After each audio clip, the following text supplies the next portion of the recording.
యోగు వలె రెండింతల ఆశీర్వాదము దేవుడు నీకు ఇచ్చునుగా అంటే నీకు నచ్చుతుంది కదా. అబ్రహాముకి ఇచ్చిన ఆశీర్వాదం నీకు ఇస్తాను అంటే నీకు నచ్చుతుంది. దావీదుకి ఇచ్చిన ఆశీర్వాదం, సొలొమోనుకి ఇచ్చిన ఆశీర్వాదం, ఎస్తేరుకి ఇచ్చిన ఆశీర్వాదాలు దేవుడు నీకు ఇస్తానంటే ఆ వాక్యాలు నచ్చుతాయి. కానీ నీకు నచ్చినా నచ్చకపోయినా కొన్ని వాక్యాలు యథార్థమైనటువంటి దేవుని యొక్క సత్యమును నీకు తెలియజేస్తూ ఉంటాయి. వాటిని నువ్వు గ్రహించి వాటి ప్రకారముగా నీ యొక్క ప్రవర్తనను, నీ నడకను నువ్వు జాగ్రత్తగా మార్చుకోవాలి.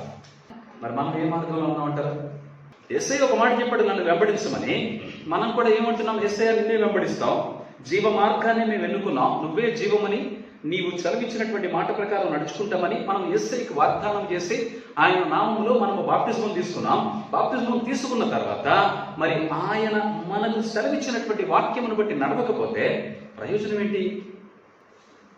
ఫిలిప్పీ పత్రిక 3వ అధ్యాయంలో పౌలు మాట్లాడుతూ అంటాడు, ఫిలిప్పీ 3:20, నీ పౌరస్థితి ఎక్కడుందో చెప్పు. అసలు గొప్ప పౌరసత్వాన్ని నువ్వు కలిగి ఉన్నావా లేదనేది ఏం సూచిస్తుంది అమ్మా? ఏం సూచిస్తుంది? మొట్టమొదట బాప్టిజం తీసుకున్నావా లేదా? పరలోకంలో ఎంటర్ అవ్వాలంటే ద ప్రైమరీ థింగ్ నీకేం కావాలి? బాప్టిజం కావాలి.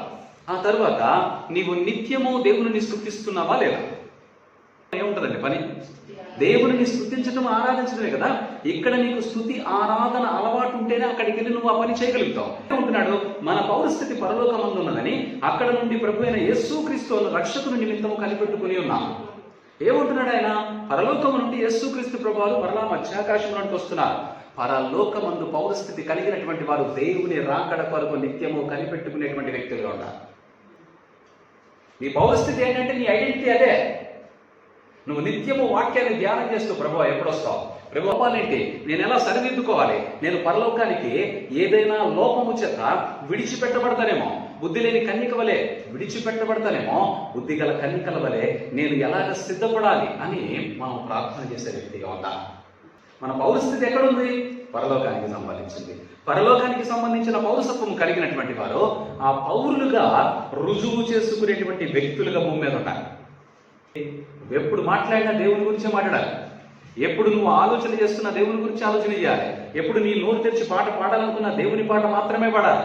తప్పకుండా దేవుని సన్నిధిలో నువ్వు ఆరాధించటం. ఉదయం లేగానే నీ ఇంటిలో నుంచి ఏం వినపడాలి? గిన్నెల శబ్దాలు కాదు వినపడాల్సిందే. నీ ప్రార్థన ధూపము శబ్దముగా నీ ఇరుగు పొరుగు వారికి వినిపించాలి. వారు ప్రొద్దున్నే లేచి ప్రార్థన చేస్తారంటే నీ ఐడెంటిటీ అది. వారు క్రమం తప్పకుండా మందిరానికి వెళ్తారండి, నీ ఐడెంటిటీ అది. వారు దేవుని వాక్యాన్ని ధ్యానం చేస్తారండి, నీ ఐడెంటిటీ అది. దేవుని కొరకు వారు స్థిరముగా ఉంటారండి, నీ ఐడెంటిటీ అదే. దేవుని కొరకు వారు చూడరు, వారు తిథులను నక్షత్రాలను లెక్క చేయరు. నీ ఐడెంటిటీ నువ్వు చూపించుకోవాలి. పౌలు ఏమంటున్నాడు? మన పౌరస్థితి పరలోకమందు ఉన్నదని ఎరిగి. అది ఎరిగితే నువ్వు ఎలా ఉంటావు? నువ్వు ఖచ్చితంగా ఆ పరలోకపు శక్తిని బట్టి భూమి మీద నడుస్తావు. లోకంలో మనుషులు చెప్పేటువంటి మాటలను బట్టి నడవవు. మనుషులు ఏం చెప్తారు?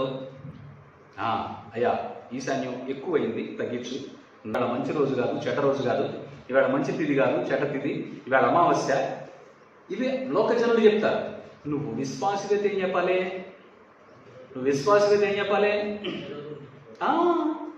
ఎందుకు?